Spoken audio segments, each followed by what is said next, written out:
لا عمره بوم نفر تلفوني كر زور بإلحاح شواني قدر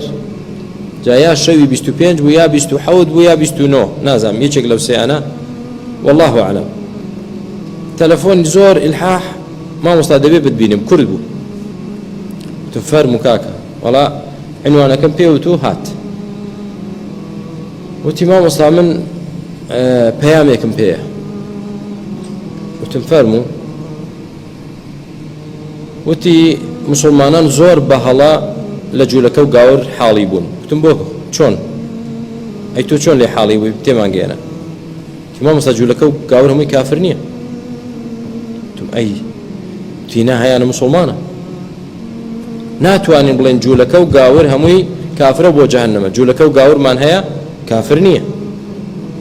تم يعني هرب جولك ايتي ما وتو كافرجنيه نجبته مسلمان تبلا نجبته مسلمان نشات ناو داير الاسلام ايماني شي ببيغمبر نيه ايماني شي بقران نيه بلام ناكري بلاي كافره ايوتم بلغتشيه لسر اوا تيو تخواي قرد فرمي لم يكن الذين كفروا من اهل الكتاب والمشركين تفرمي اوانيك كافر بن للمشركين ولا شيء لاهل الكتاب اوانيك كافر كواتا هيانا تشينين هيانا كافرين إنجا كوابه مشركين إيش هيانا كتينه به مشركين إيش كواتا هيانا كافر نبه أيوة تمشيتر بلقيت بقوته تخواي قد فرمي إن الذين آمنوا والذين هادوا والنصارى تأخير لهم أجرهم عند ربهم ولا خوف عليهم ولا هم يحزنون أوانيك إيمانيا ناو أوانيك جولك أوانيك قاورا باشا أوانا أجر باداشتي أن لا إخوان هي من عمل صالحا من آمن منهم وعمل صالحا هر كسيك إيماني هبه لوانا وكردوي شاكب كاتا چيتا باشتا وتواو كواتا باجو لكش به فتن براي برزم باسي او ناكا كاكا باسي او دكا چه اواني لكاتي خوي دا جولك لسردمي خويان دا اگر إيماني چي توحيديان هبو به وعملي صالحيان هبو به بله او لا إخواي قورا أجركي بزايا نچوا خو ايمي مسلمانان نالين تاوكو سردمي هاتني پیغمبری اسلام محمد علیه الصلاة والسلام هر چی هیونی خلچی همی بو جهنم خوانالی نخیر جولکه که شوین کوتی موسابو بیتو شوین کوتی او توراته به پیش دستکاری کردنو خواه بتنا پرس به لکاتی خوی دا چیه او بو باشته انشاءالله نالین کافره گاورک نصرانیک که ایمانی به انجیل هبه بی دستکاری کردن و ایمانی به عیسی هبه که عبد الله و رسوله نق ابنی خوابه و کری خوابه و خوابه لكاتي خوي او اويش دچيت باشته وان شاء الله اجر پاداشت يا لا خوي غورا اما دعاي هاتني اسلام دعاي هاتني پیغمبر عليه الصلاه والسلام كسيك ايماني بقران نبي ايماني بمحمد نبي عليه الصلاه والسلام هو كافر كاك غماني تدانيا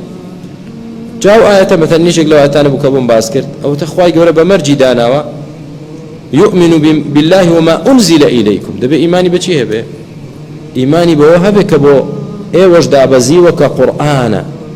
بوش دا اوي بو ايوش دابزي كقرآن نقبل والله من كاك الديني خوم جاوازه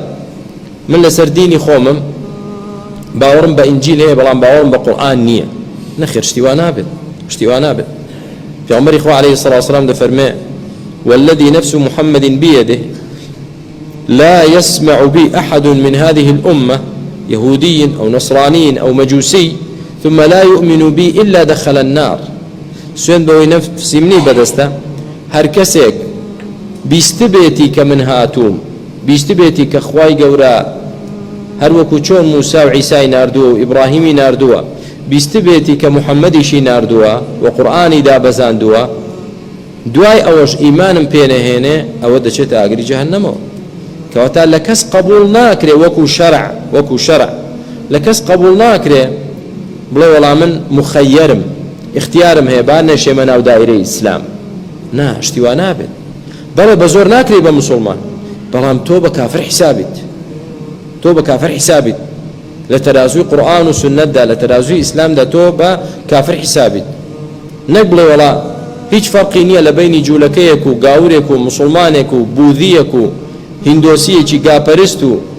یابانیکی جرس پرستو هیچ فرقی نیه یکه تو او خواب پرستی یا جرجك پرستی چه فرقی هي حاشا بعقلك نبي اقصي هناك شلون فرقي هي خالقي ارض واسمان وخالقي مروف استا به ان هاوشانی جرجێک و مشکێک و گایەک یا بوذیەک بڵێ فەرقی نییە ئەو پەرستی یا پەرستی کە زواناڵە ئیلا بێعەقڵێک نەبێ کە عەقڵی لە دەستدا بێ ئەجینا چۆن دەڵێ فەرقی نییە یعنی ئەمڕۆ کە بیت و تۆ دوو مرۆڤ کە هەردووچی مرۆڤە مەخلووقە هەردووچی مرۆڤە و عەبدی خوایە ئەگەر بێ مرۆڤێکی مەسئولی گەورەی دەسەڵاتدار بڵێ کاکە فەرقی تۆ کە ناسێک نییە چیت پێ دەکات فەرقی من و کە ناسێک نییە بیگرن دەی جەڵدیکەن دەی بیکوژن لە ناوی بەرن چۆن بۆ تاوانەکەی چییە تاوانەکەی وە دەڵێ فەرقی سەرۆکی وڵاتێک و فەرقی کە ناسێک نییە لە کاتێکدا لە حەقەتدا هەردووچی ئینسانە یا ئینسان نییە هەردووچی مرۆڤە ئێستا مەسئولێک ڕازی نەبێ بهێنرێتە مەرتەبەی مرۆڤێکی تر بەس چییە مەسئولیەتی نییە ئەویان جەریمەت لا تغتەفەر تاوانێکە لێخۆشبوونی نییە بەڵام خوای خالقی ئەرز و ئاسمان بهێنە ئاستی جرجێک و مشکێک و گایەک و بوذیەک و بوذایەک و نازانم چی و چی کاکە فەرقی نییە قەیچێکە خەڵک ئازادە و ئەمەش پێشکەوتنە و ئینسان دەبێ حوڕ بێت و لەوەیاندا کێشەیان نییە مع الأسف بۆی براکەم لای ئێمە کەسێکە عەقڵی هەبێت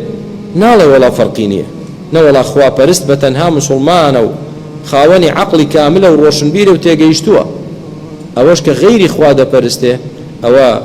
عەقڵی لە دەست داوە و هەروەها موسڵمان نییە و هەروەها لە حوکمی ئیسلامدا بە کافر حیسابە